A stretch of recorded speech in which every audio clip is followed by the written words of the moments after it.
Good morning all of you. Welcome back LMIC online classes. आज हम class 12 की physics first की unit second की न्यूमेरिकल करेंगे।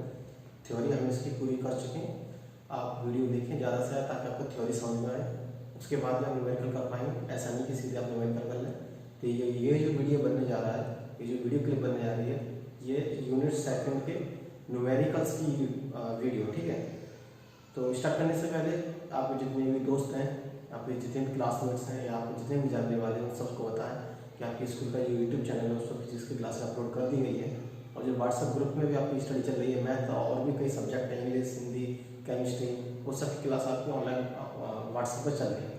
आप वहाँ उस ग्रुप में ज्वाइन करके जो क्लास चल रही है उसमें आप शामिल हो सकते हैं। क्लियर? तो चलें आगे स्टार्ट करते हैं। पहला क्वेश्चन, ये जो क्वेश्चन स्टार्ट करने से पहले बोले कि ये कुछ सीट है, ये न्यूमेरिकल की सीट है, ठीक है। इसमें सब संपूर्ण न्यूमेरिकल है। तो ये आपको देगा, इस वीडियो के डिस्क्रिप्शन में दे दी जाएगी।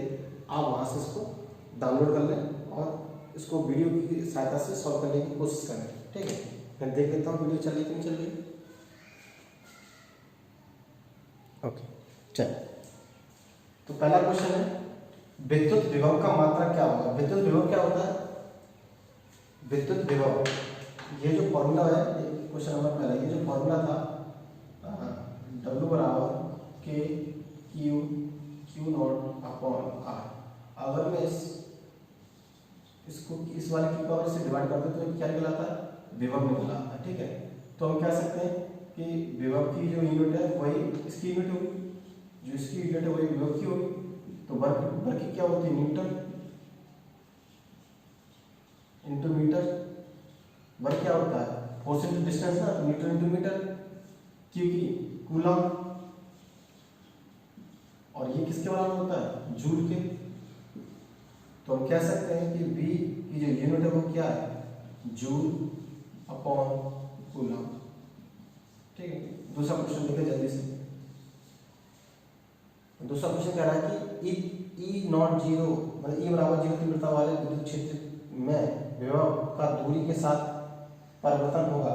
मतलब कह रहा है कि अगर किसी क्षेत्र की विद्युत तीव्रता E बराबर जीरो है तो उसमें B में क्या परिवर्तन होगा जब हम डिस्टेंस, जब हम दूरी को कम या बढ़ती करें, मतलब इंक्रीज करें या डिक्रीज करें, तो इसमें क्या फर्क पड़ेगा? कब? जब ये क्या हो? जीरो।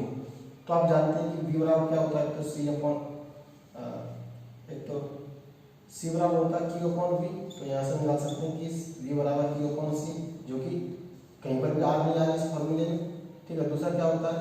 यही वाला फॉर्मूला होता है विभव का, V बराबर W अपॉन Q। अगेन यहाँ पर भी कहीं पर भी आर नहीं आ रही, तो हम कह सकते हैं कि R इज नॉट, कह सकते हैं कि V है वो R पर क्या नहीं करता? डिपेंड नहीं करता है, नॉट डिपेंडेंट, ठीक है। R और V में कोई रिलेशन ही नहीं है। कब नहीं है? जब भी जीरो। अगर ये जीरो नहीं होगा तो रिलेशन आ जाएगा, ठीक है। अगर ये जीरो नहीं होगा तो फिर क्या रिलेशन आ जाएगा? V बराबर E इंटू डी, ये वाला रिलेशन आ जाएगा यहाँ से। अगर ये जीरो नहीं हुआ तो फिर सीधी क्या हो जाएगा? ये V directly proportional to D। इसीलिए इसमें पहले वो बताया कि E बराबर क्या है, यानी क्या विद्युत क्षेत्र की तीव्रता। तीसरा क्वेश्चन देखिए, दो प्लेट्स एक दूसरे से 1 सेंटीमीटर की दूरी पर उनके बीच विभवांतर 10 वोल्ट का विद्युत क्षेत्र की तीव्रता V बराबर ED, ये जस्ट अभी फॉर्मूला लिखा था वही। क्या कौन सा क्वेश्चन है? तीसरा, V बराबर E इंटू डी, ठीक है। V बराबर E इंटू डी। तो हमारे पास क्या पूछ रहा है इसमें? प्लेटों की तीव्रता, विद्युत क्षेत्र की तीव्रता है, इसमें E पूछ रहा है। तो हम यहाँ से कह सकते हैं कि V अपॉन डी, ये कितना वोल्टेज कितना है? 10 वोल्ट का है। दूरी कितनी है? 1 सेंटीमीटर, यानी कि 0.01 मीटर। इससे हम पॉइंट को हटाएंगे तो ऊपर जीरो लगा देंगे 2, तो क्या हो जाएगा? 1000, ठीक है। और वोल्ट, इसकी यूनिट क्या होगी? वोल्ट अपॉन मीटर, जो कि आखिर क्या हो जाएगी? किसकी यूनिट हो जाएगी? न्यूटन अपॉन कूलम, है ना। तो हम लिख सकते हैं इसको कि 1000 Newton into Newton upon coulomb,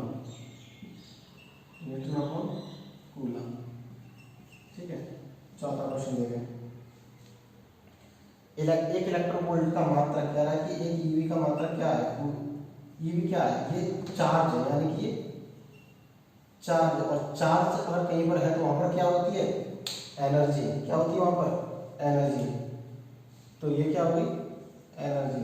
और एनर्जी यही पूछा है किसमें, ऊर्जा का है, विभव का है, या हम जानते हैं कि इलेक्ट्रॉन वोल्ट ये चार्ज है, चार्ज किसका होता है, एनर्जी का फॉर्म होता है। ठीक है, बस सीधी सी बात है। मैं देख लेता हूँ मुझे रिकॉर्ड हो रही कि नहीं हो रही। चलिए रिकॉर्ड हो रही है। नेक्स्ट देखें, एक वोल्ट विभव पर तुरंत इलेक्ट्रॉन ऊर्जा। अच्छा, कह रहा है कि ये देखना कि एक वोल्ट पर कितनी एनर्जी आएगी। कौन सा क्वेश्चन है, 5वां। कह रहा है कि एक वोल्ट पर कितनी, तो हमें वही फॉर्मूला रटा वाला, डब्ल्यू बराबर ये, अगर मैं इससे भाग दे दूंगा इसमें तो ये क्या बन जाएगा, विभव। और क्या पूछा है इसमें, यस एनर्जी पूछ रहा है ना, तो हम ऐसे कर सकते हैं कि डब्ल्यू बराबर वी इंटू क्यू नॉट, और इसकी वैल्यू कितनी है, 1 है, तो डब्ल्यू बराबर क्यू नॉट। ठीक है, तो कह सकते हैं कि ये इलेक्ट्रॉन क्या होता है, ये आवेश क्या होता है, इलेक्ट्रॉन है ना।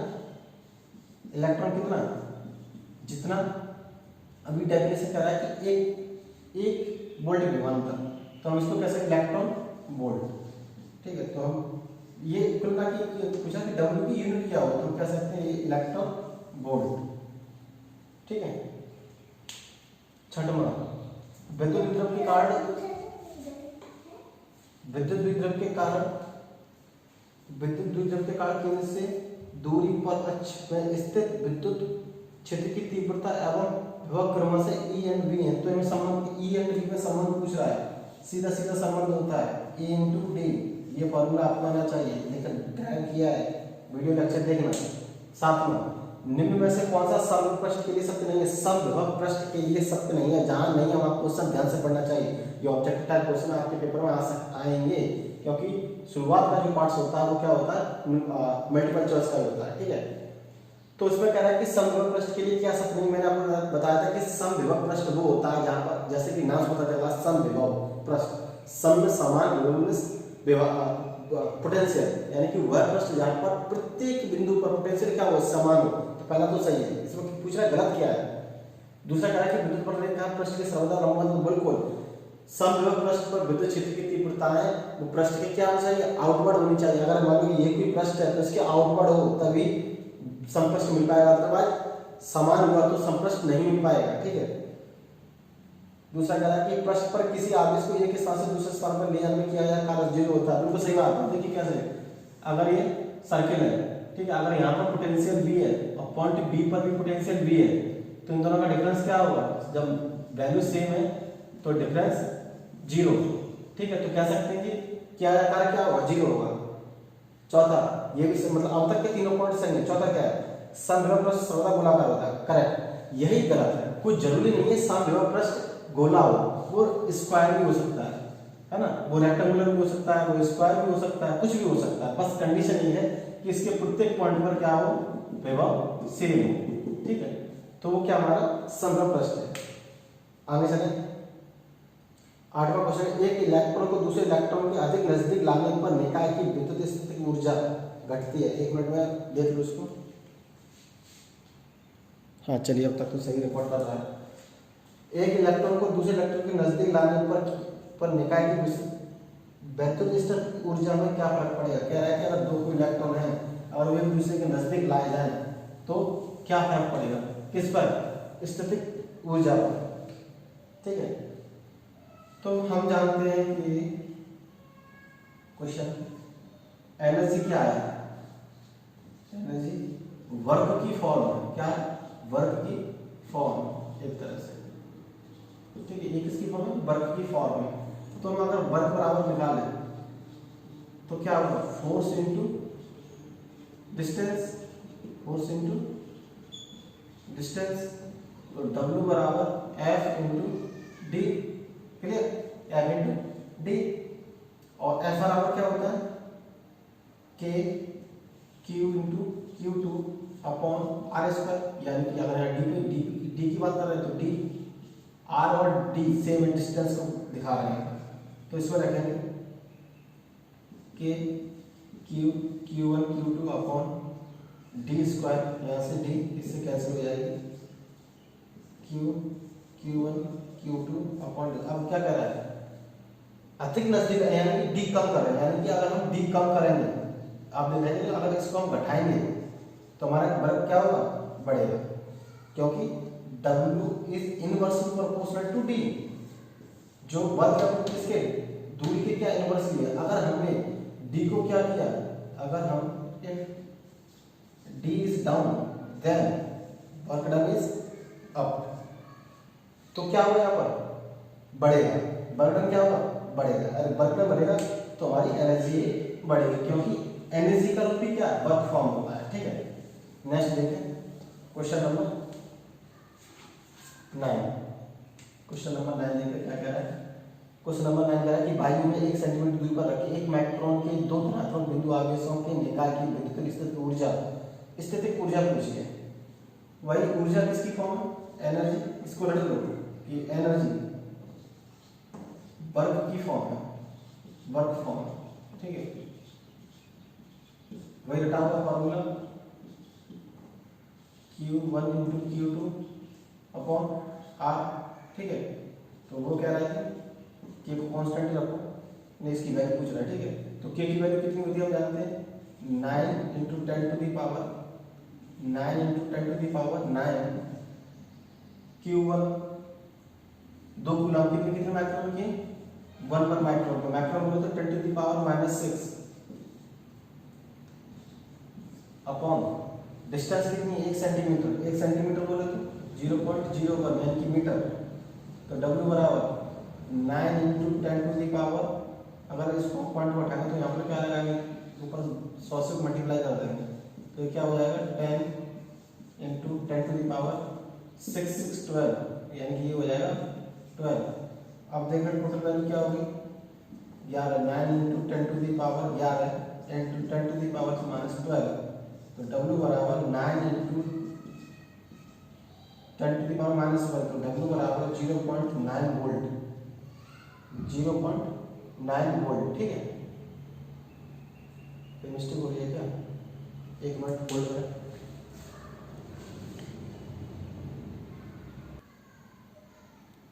सही है, कोई मिस्टेक नहीं, 0.9 ज़्यादा कोई दिक्कत नहीं होनी चाहिए।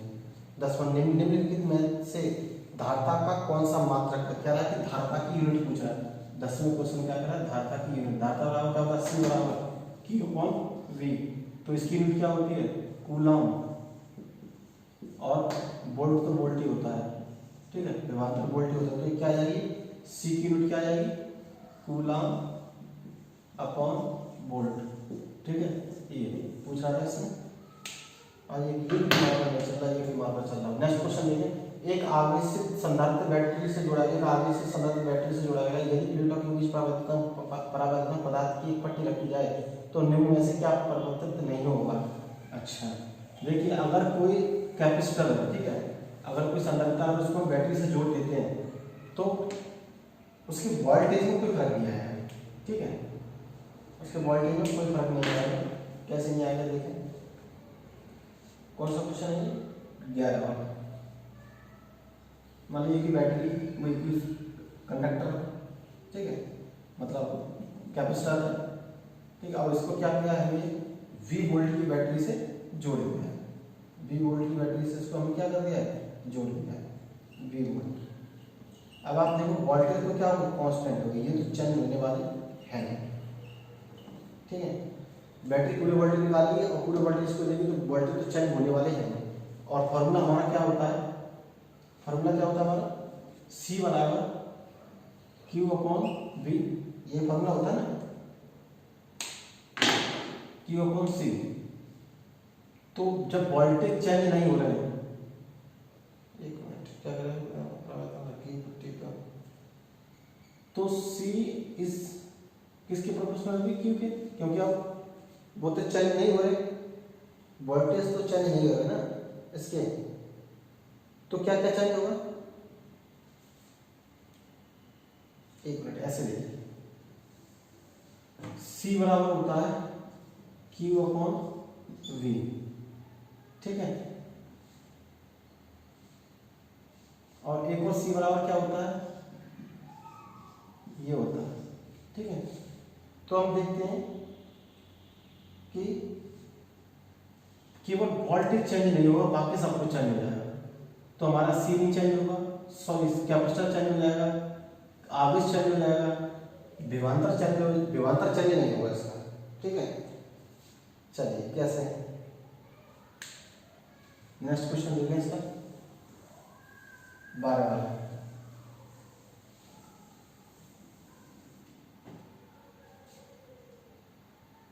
ओके, 12 वाला क्वेश्चन क्या कह रहा है कि वायु में रखे दो धनावेशों के मध्य परावर्तक पदार्थ रख देने पर इनके बीच आकर्षण बल का मान क्या होता है, बढ़ जाता है या घट जाता है। देखिए पहले तो क्वेश्चन नंबर 1, पहले तो कोई फोर्स था नॉर्मल, जिसके अंदर कोई भी परावर्तन मटेरियल नहीं था, तो वो क्या था 1/4 pi epsilon not into Q1 into Q2 upon R²।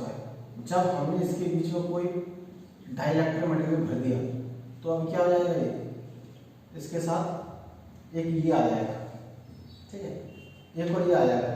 ये एप्सिलॉन वो किसका, एयर के लिए, और ये वाला एप्सिलॉन वो किसके लिए, मीडियम के लिए, जो भी तुम मीडियम ले रहे, बाकी सेम सब कुछ नहीं होगी। तो आइए तो क्या क्या बढ़ेगा, और इसको क्या बोलते हैं, इसको बोलते हैं इन दोनों के, ये एप्सिलॉन नॉट और एप्सिलॉन इन दोनों के गुणनफल को ईआर बोलते हैं, रिलेटिव एप्सिलॉन, ठीक है। तो हम इसके लिए ये रख देंगे, तो F2 में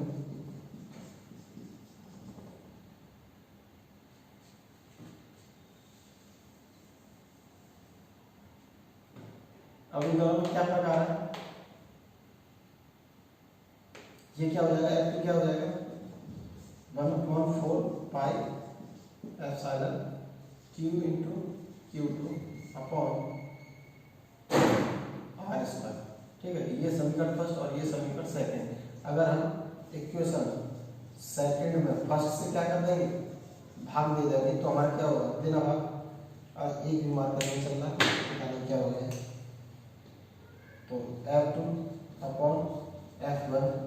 जब इसमें इसका भाग देंगे तो केवल हमारे पास क्या बचेगा, ये बचेगा, ठीक है।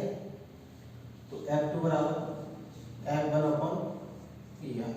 अब आप एक चीज देख रहे हैं यहाँ पर कि पहले फोर्स मान लो 10 था, ये पहले कितना था 10 था, अब उसमें हमने कोई एक डाइलेक्ट्रिक मटेरियल भर दिया, तो अब इसकी कुछ तो वैल्यू होगी, मान लो किसी अगर एक दो भी वैल्यू हुई तो उसको कितना कर देगा, हाफ कर देगा। कुछ भी वैल्यू कम, मतलब पहले से कम आएगी, तो हम कह सकते हैं कि फोर्स क्या हुआ, घटेगा। पहले से फोर्स क्या हुआ, घट जाएगा। अगर हमने कोई दो प्लेटों के बीच में डाइलेक्ट्रिक मटेरियल भर दिया तो फोर्स हमारा घट जाएगा, क्लियर। ओके, नेक्स्ट पॉइंट देखते हैं। नेक्स्ट क्वेश्चन अच्छा है, ये समझ में आना चाहिए हमारे। देखिए कैसे, क्वेश्चन नंबर 13।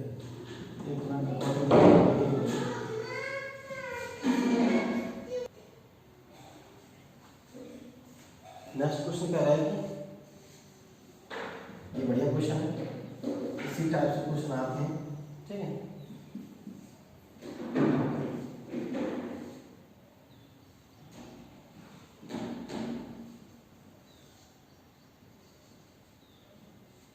ये 2 माइक्रोफैराड है, ये 2 माइक्रोफैराड है, और ये 3 माइक्रोफैराड है, ठीक है। तो इसको हम नाम देते हैं C1, इसको नाम देते हैं C2 और इसको नाम देते हैं 3। तो आप देखेंगे C1 और C2 क्या है, series, C1 and C2 in series. जब ये सीरीज में होंगे तो हम इसको मानते हैं कि क्या हो, कैसे इसका एक बहुत पुराना वो तरीका कि इसको ऐसे निकालते हैं, C इक्विवेलेंट बराबर 1/C 1/C2। क्योंकि सीरीज में क्या होता है, हमारा वोल्टेज डिफरेंट होते हैं, आवेश सेम होता है। जब वोल्टेज डिफरेंट होंगे, देखिए कैसे, C बराबर Q/V होता है, Q/V, तो V बराबर Q/C, हमारा ये डिफरेंट होता है। तो इक्विवेलेंट ये किसके बराबर हो जाएगा, V1 है ना, V2 V3 ऐसे करेंगे, तो हम इसकी वैल्यू रखेंगे Q अपॉन C बराबर, ये भी इक्विवेलेंट है, तो Q upon C1, Q2 upon C2, ये आगे से सेम होता है सीरीज में। तो ये जब सेम है तो क्या हो जाएगा, जैसे 1 upon C equal to 1 upon C1 plus 1 upon C2। Clear? तो हम ये वाला फॉर्मूला, इसका शॉर्ट तरीके में मैं आपको बताऊंगा जो आपके ऑब्जेक्टिव टाइप में या JES एग्जाम में, नीट जैसे एग्जाम में आपको यूजफुल रहेगा। ठीक है, तो हम इसके बाद रखेंगे 1 अपॉन 2, 1 अपॉन 3, क्या हो जाएगा 3 प्लस 2 अपॉन 6, 5 अपॉन 6। तो अगर हम इसकी C इक्विवेलेंट की वैल्यू निकालेंगे तो कितना होगा 6 अपॉन 5 माइक्रोफैराड। अब मैं तुम्हें शॉर्ट तरीका बताऊँ। शॉर्ट तरीका क्या है कि C इक्विवेलेंट कर दो मॉड अपॉन एडिशन। ठीक है, तो मल्टीप्लिकेशन अपॉन एडिशन, दोनों का क्या कर दो मल्टीप्लाई कर दो, कितना, ओके ये 2 था ना, सॉरी यहाँ पर भी क्या होगा 2 है, 3, हाँ ठीक, यहाँ भी 2 है, तो यहाँ भी ये गलत हो गया। तो अगर ये संख्या चल नहीं तो गलत हो जाएगा। तो ये कितना आएगा 1 हो जाएगा। ठीक है, आधा आधा क्या कर देगा 1 कर देगा। तो C इक्विवेलेंट की वैल्यू कितनी हो जाएगी 1 हो जाएगी यहाँ से। ठीक है, कितनी हो जाएगी 1 हो जाएगी। एक तो ये तरीका है कन्वेंशनल जो चला रहा है, एक ये वाला है, इसमें क्या है कि इन दोनों को मल्टीप्लिकेशन मतलब इन दोनों के बीच की बात करें, इन दोनों का क्या कर दो गुणा कर दो, एडिशन से भाग दे दो, गुणा भी 4 एडिशन भी 4 इक्वल टू 1। तो C इज इक्वल टू 1। ठीक है, माइक्रोफैराड। ये ट्रिक है वो केवल तभी तक सीमित, इसकी कुछ लिमिट है। इसकी लिमिट ये है कि अगर हमारे 2 कैपेसिटेंस की बात हो, किसकी बात हो 2 कैपेसिटेंस की बात हो, तो ही ये ट्रिक एप्लीकेबल होगी, अदरवाइज ट्रिक एप्लीकेबल नहीं होगी। मैं आपको बता दूं कि नीट और JEE जैसे एग्जाम में केवल 2 या 3 से ज़्यादा कैपेसिटर नहीं आते। 2 या 3 से ज़्यादा कैपेसिटर आएगा तो हमारा क्वेश्चन बहुत ज़्यादा लेंथी हो जाएगा, इसीलिए वहाँ पर ये वाली ट्रिक काम कर जाती है। ठीक है, तो अब हम देखते हैं कि इन दोनों का हमें क्या कहते हैं इक्विवेलेंट निकालते हैं, किसका C1 और C2 का इक्विवेलेंट हमने निकाल के कितना रखा 1। अब हम इस फिगर को दोबारा ड्रॉ करेंगे। जब हम इसको ड्रॉ करेंगे तो अब ये 2 पहले 2 थे, आप कितने हो गए 1 हो गए। ठीक है, B और इधर A, ये कितना है 1 और ये कितना है 3। अब ये दोनों किसमें पैरेलल में, तो पैरेलल में होते हैं पैरेलल। पहले वही आपको करके दिखाऊंगा कन्वेंशनल फॉर्मूला, मतलब जो चला रहा है। एक मैं ट्रिक आपको दिखाऊंगा, ट्रिक क्या होती है इसकी। तो इसका कन्वेंशनल फॉर्मूला क्या है 1/1। अच्छा ये क्या सीरीज, ये पैरेलल में, पैरेलल में क्या होगा हमारा कैपेसिटर सीधे सीधे जुड़ जाते हैं। ठीक है, क्योंकि वहां पर क्या होता है हमारा आवेश डिफरेंट होता है और वोल्टेज सेम होती है। कैसे, इधर देखो C बराबर Q अपॉन V, यहाँ पर क्या है ये चेंज हो जाता है आगे से। तो अगर मैं आगे से बराबर करूँ C इंटू V, ठीक है, तो आगे चार्ज इक्विवेलेंट टू ये बाकी चीजें। तो हम यहाँ से C equivalent C1 plus C2 plus C3 किसमें पैरेलल में, तो C equivalent 1 plus 3 is equal to 4।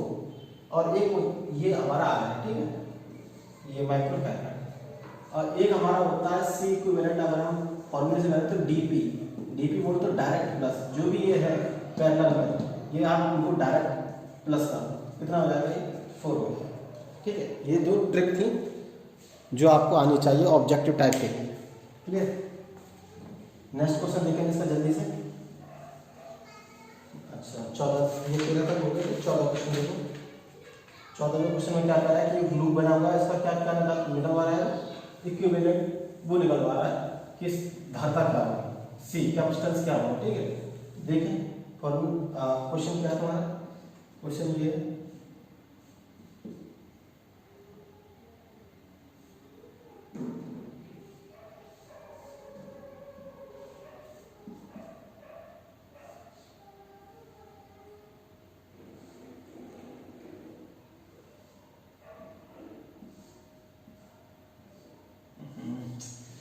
एक बार साला बिगड़ जाए, इसको दोबारा से उठाओ, ये भी डाल दी। ठीक है, ये मैं ऐसे कर दी, ये नीचे डाल दी, ये कर दी। ठीक है, ऐसे मैंने ये भी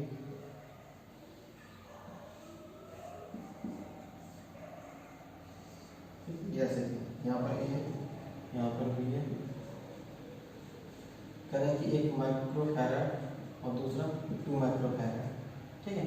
और यहाँ पर क्या एक और होगा 3 माइक्रो फैराड। अब आपको ये किस में दिखाई दे रहे हैं, पैरेलल में। तो पैरेलल में हमने क्या बताया था, C equivalent equal to DP. DP बोले तो डायरेक्ट प्लस किसके अंदर, जब हमारा when circuit in parallel, sorry circuit in series, sorry parallel, ठीक, सर्किट इन पैरेलल। तो हमारे सर्किट पैरेलल हम डायरेक्ट इसको जोड़ देंगे, 1 + 2 = 3 माइक्रो फैराड। तो अब दोबारा सर्किट ड्रॉ करो, ठीक है। यहाँ पर एक 3 आ गया और ये पर पहले से यहाँ पर 3 है, ये कोई ए पॉइंट है, ये कोई बी पॉइंट है। ए पॉइंट पे कितना सर्किट है, 3, पहले से कितना है 3। अब ये किसमें, सीरीज में, तो सी इक्विवेलेंट क्या हो जाएगा, मल्टीप्लिकेशन अपॉन एडिशन, इन दोनों का मल्टीप्लिकेशन 9 एडिशन 6 कितना हो जाएगा 3 × 2 यानी कि 3/2 माइक्रो फैराड, ये हो जाएगा इसका। ये क्वेश्चन नंबर कौन सा था, 14, ठीक है। 15 वाला क्वेश्चन देखिए। 15 वाले क्वेश्चन में क्या कह रहा है कि एक सर्किट है और इसकी कैपेसिटेंस पूछे कि इक्विवेलेंट कैपेसिटेंस क्या होगी। तो सर्किट देख लें क्या है एक बार, ये सवाल थोड़ा ट्रिकी है और ये यहाँ पर हर किसी के समझ में नहीं आया, क्योंकि यहाँ पर एक नया कंसेप्ट इंट्रोड्यूस हो रहा है, वो उसे बोलते हैं व्हीटस्टोन ब्रिज। उस कंसेप्ट को बोलते हैं व्हीटस्टोन ब्रिज। उसकी एक कंडीशन है, ठीक है। उसकी कंडीशन क्या है मैं आपको बताऊंगा। पहले मैं इसको ड्रॉ कर लूँ।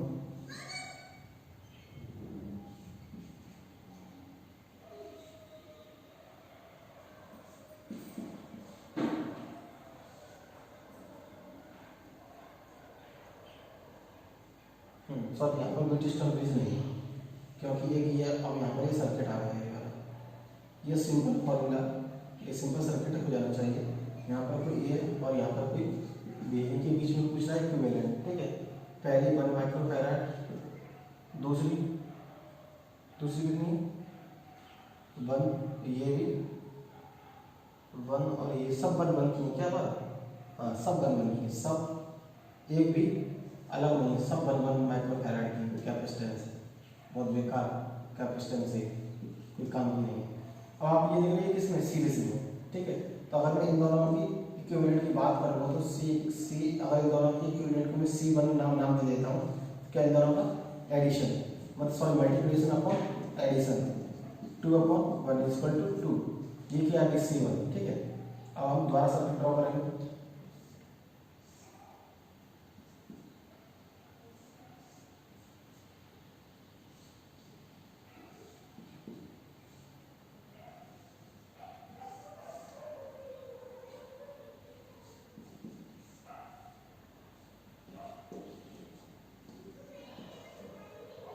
अभी कितना होगा 2 का, वही ये भी 1 का, ये भी 1 का। अब आप ये देखें किसमें, ये किसमें पैरेलल। पैरेलल में तो मैं इसको इस बार जो पैरेलल में इसको मैं डबल डैश इक्विवेलेंट का नाम देता हूँ। पैरेलल क्या करते हैं, डायरेक्ट एडिशन कर देते हैं, डीपी बताया मैंने, डीपी बोले तो डायरेक्ट एडिशन। ये कितना हो जाएगा 3, अगर हम इसको 3 कर देंगे, ठीक है, तो क्या होगा फिर, 1 मिनट,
चलिए ठीक है, फिर आज की इस वीडियो को यहीं पर स्टॉप करते हैं, बाद बाकी कल करेंगे। कुछ दिक्कत आ रही है इसीलिए। ओके चलिए।